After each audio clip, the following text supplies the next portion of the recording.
कोल्हापुरातील बहुतांश रस्त्यांची अक्षरशः चाळण झाली आहे. 100 कोटींचे रस्ते, पेव्हर ब्लॉक आणि हॉटमिक्स पद्धतीनं रस्ते तयार केल्याचे दावे केले जात आहेत.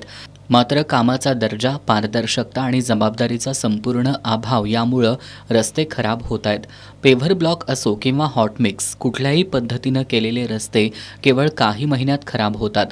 यामुळे अपघात, पाठदुखी, मानदुखी आणि इतर शारीरिक त्रास नागरिकांना सहन करावे लागत आहेत.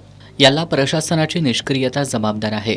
या प्रशासनाला जाग आणण्यासाठी शिवसेना ठाकरे गटाच्या वतीनं महापालिकेसमोर जवाब दो या चले जाओ आंदोलन केलं. आंदोलनादरम्यान आंदोलकांनी महापालिकेचं गेट उघडून आत घुसण्याचा प्रयत्न केला, मात्र पोलिसांनी त्यांना गेटवरच रोखलं. यावेळी पोलीस आणि आंदोलकांमध्ये झटापट झाली. त्यानंतर महापालिका प्रशासनाला निवेदन देण्यात आलं. पालकमंत्र्यांच्या उपस्थितीत रस्ते, ड्रेनेज आणि नागरी समस्यांवर बैठक घ्यावी, दोषी ठेकेदारांवर गुन्हे दाखल करून काळ्या यादीत टाकावं, निष्क्रिय आणि कामचुकार अधिकाऱ्यांवर कठोर कारवाई करावी, 86 लाखांच्या ड्रेनेज घोटाळ्यात दोषींवर गुन्हे दाखल करावेत, नगरविकास प्रशासक महिला अधिकाऱ्यांच्या कार्यकाळाचं परीक्षण करावं आदी मागण्या करण्यात आल्या. या आंदोलनाची तात्काळ दखल घ्यावी, अन्यथा यापेक्षा उग्र आंदोलन करण्यात येईल असा इशारा शिवसेना ठाकरे गटाचे उपनेते संजय पवार यांनी दिलाय. गणपती बाप्पांचं हे आता 3रं वर्ष आम्ही आंदोलन करतोय. गणपती बाप्पा आमचे खड्ड्यातनं येतात आणि खड्ड्यातनं जात आहेत, हे दुर्दैव आहे. एकीकडे शासन मते हा महोत्सव करायचा आपल्याला गणपती बाप्पाचा, परंतु दुर्दैवानं कोल्हापुरातल्या रस्त्याची चाळण झालेली आहे. कोल्हापूरकरांना हैराण झाले आहेत कोल्हापूरकर, आणि आज आमची क्षमता संपलेली आहे. आज अक्षरशः आम्ही घुसायचा प्रयत्न केला, नेहमीप्रमाणे पोलिसांची दादागिरी आणि दडपशाहीमुळे आम्हाला आज जाऊ दिलं नाही.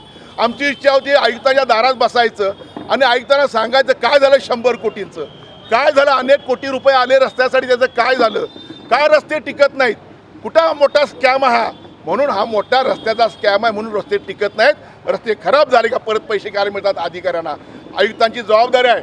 शासन तुमच्यावर लाखो रुपये खर्च करते, तुम्ही त्या मोबदल्यात आम्हाला काय दिलं कोल्हापूरकरांना हे आयुक्तांना चिंतन करणं गरजेचं आहे. चिंतन, काय रस्ते चांगले मिळत नाहीत आम्हाला. जर 3 वर्षाची हमी असेल पेवर पद्धतीनं आणि हॉट मिक्सनं 1 वर्षाची हमी असेल तर ती हमी कुठं जाती, का करत नाही ती. आणि जर हमीची वाढ तुम्ही बघता का, दर्जेदार रस्ते करून घेण्याची जबाबदारी त्या अधिकाऱ्यांची आहे. पण तो कोल्हापूरकरांना अनेक विकारासमोर जात आहेत, अनेक अपघात होत आहेत, याला पूर्णपणे जबाबदार हे आयुक्त आहेत, प्रशासक आहेत. म्हणून जवाब दो या चले जाओची आम्ही घोषणा दिली आहे. आंदोलनात सहसंपर्क प्रमुख विजय देवणे, विराज पाटील, मनजित माने, अवधूत साळोखे, विराज ओतारी, प्रशांत नाळे, राजू यादव, चंदू भोसले, रविभाऊ चौगुले, संतोष रेडेकर, रणजित आयरेकर, अरुणा अब्दागिरी, स्मिता सावंत सहभागी झाले होते.